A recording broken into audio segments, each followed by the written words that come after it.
唔好講咁耐，我通常講2個鐘啫嘛，差唔多㗎啦。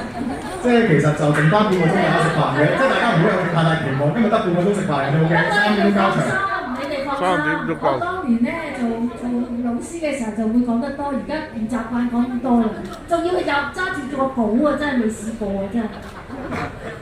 首先咧，我好多謝咧各位咧百無之中咧嚟抽空咧參加我女兒嘅婚宴啦。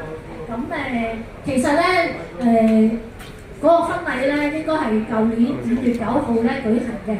咁大家都知道咧，因為疫情嘅關係咧，咁我哋原本諗住咧一氣呵成咁樣行完禮咧，行完教堂咧之後就請大家啲來賓咧嚟到酒樓咁樣食一餐飯嘅。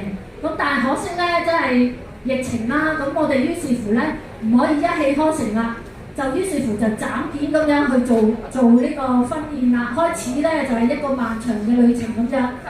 由舊年5月9號，先咧就由律師咧就見證之下，佢哋註咗冊啦。